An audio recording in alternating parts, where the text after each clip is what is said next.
Vamos a analizar los periodos de sesiones de la Suprema Corte de Justicia de la Nación. También ya habíamos estudiado los periodos del Poder Legislativo, el Congreso de la Unión. La Suprema Corte tiene dos periodos. El primer periodo inicia el primer día hábil de enero y termina el último día hábil de la primera semana de julio. Y ahí, a diferencia de nuestros diputados y senadores que tienen un periodo bastante extenso de receso, no es así en el caso de la Suprema Corte, pues el segundo periodo inicia el primer día hábil de agosto para finalizar el último día hábil de diciembre. ¿Se puede tener un periodo extraordinario del Pleno?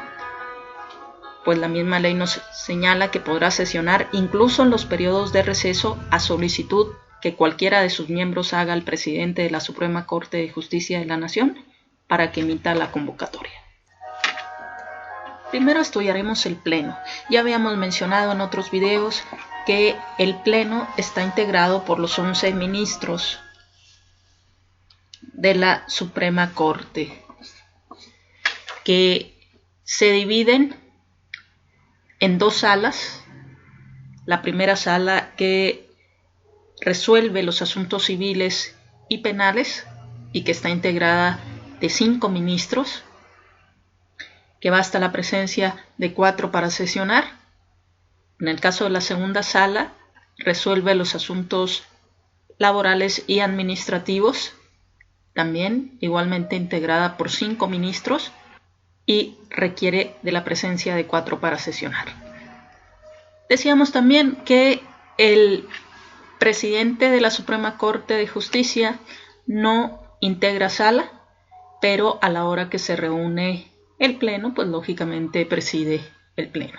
¿Cuánto duran en su cargo los ministros? Duran 15 años, salvo que sobrevenga incapacidad física o mental permanente. Entonces, como decíamos, basta la presencia de 7 ministros para funcionar, excepcionalmente de 8. La elección del presidente se lleva a cabo en la primera sesión del año que corresponda, cada 4 años. Los miembros de la Suprema Corte de Justicia eligen entre ellos, pues, al presidente, que no podrá ser reelecto para el periodo inmediato. Duran en su cargo, como lo mencionábamos, 15 años, salvo que sobrevenga incapacidad física o mental permanente. Entonces tenemos ahí los 5 ministros de la primera sala, que resuelve asuntos penal y civil, y segunda sala administrativa y laboral. La foto de esta primera sala está por modificarse en la página de la Suprema Corte, puesto que ya no es presidente el que aparece aquí al centro, quien fue hasta hace poco tiempo el ministro Alfredo Gutiérrez Ortiz Mena, fue el presidente de la primera sala. Ahora la presidenta de esa sala es la ministra Norma Lucía Piña Hernández. Por su parte, aquí la foto es correcta, dado que sigue siendo presidente de la segunda sala el ministro Alberto Pérez Dayán. Aquí tenemos pues la integración. La primera sala la preside la ministra Norma Lucía Piña Hernández y la integran además Alfredo Gutiérrez Ortiz Mena, el anterior presidente de esa sala, José Ramón Cosío Díaz, Jorge Mario Pardo Rebolledo, Arturo Saldívar Lelo de la Rea. Sí, igual esta sala es la más conocida en cuanto a sus integrantes, sobre todo por el ministro José Ramón Cosío Díaz y Arturo Saldívar Lelo de la Rea. Además, la segunda sala, que ya mencionábamos que resuelve asuntos en materia administrativa y laboral, su ministro presidente es Alberto Pérez Dayán y está integrada también por Margarita Beatriz Luna Ramos, José Fernando Franco González Salas, Javier Lainez Potisek y Eduardo Tomás Medina Mora. Los más recientes, integrados a principios de este año 2016, son los ministros Javier Lainez Potisek y Norma Lucía Piña Hernández. quienes sustituyeron a los ministros, una de las más conocidas, la ministra en retiro Olga Sánchez Cordero y Juan Silva Mesa, quienes dejaron el cargo hace un año, el 30 de noviembre del 2015. Estas son las excepciones que les mencionaba, en los que sí se requiere la presencia de 8 ministros por lo menos para funcionar. Normalmente son 7, con 7 que haya puede sesionar el Pleno, pero en estos casos se requiere la presencia por lo menos de 8 ministros.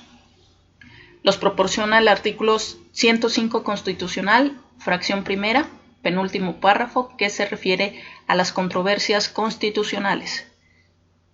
Luego también el mismo artículo en su fracción segunda, cuando se refiere a acciones de inconstitucionalidad que tengan por objeto plantear la posible contradicción entre una norma de carácter general y la Constitución. Y finalmente el caso del artículo 107 constitucional, fracción segunda, párrafo tercero, cuando haya una declaratoria de inconstitucionalidad de una norma general. Las resoluciones del Pleno se pueden decidir o bien por unanimidad, donde todos están de acuerdo, o bien por mayoría, salvo los casos mencionados en que se requiere cuando menos 8 votos de los ministros presentes. Sí, los artículos y fracciones que ahí están en su pantalla y que habíamos señalado. En los casos previstos por el artículo 105 constitucional, fracción primera, penúltimo párrafo, es decir, el referente a las controversias constitucionales, las decisiones podrán ser tomadas por mayoría simple de los votos presentes, pero para que tenga efectos generales deberán ser aprobados por una mayoría de cuando menos 8 votos. Si hay empate, el asunto se resuelve en la siguiente sesión, para lo cual deberá convocarse a los ministros que no estén legalmente impedidos, y si tampoco se obtiene la mayoría, se desecha el proyecto y el presidente de la Suprema Corte designará a otro ministro para que, teniendo en cuenta las opiniones vertidas, formule un nuevo proyecto. Si el empate persiste en la sesión, el presidente tendrá voto de calidad.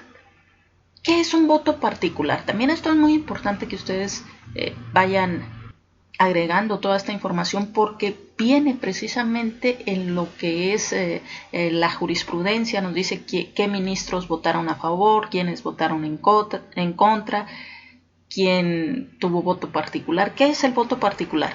Es el derecho que tiene un ministro que disienta de la mayoría, debiendo insertarse su voto particular al final de la ejecutoria respectiva, si es presentado dentro de los 5 días siguientes a la fecha del acuerdo. Entonces, cuando menciona voto particular es aquel ministro que no estuvo de acuerdo con la resolución. Ahora bien, ¿cuándo se pueden abstener de votar los ministros? Teniendo impedimento legal, por ejemplo, tener algún interés directo o indirecto en el asunto, o cuando no hayan estado presentes en la discusión del asunto de que se trate.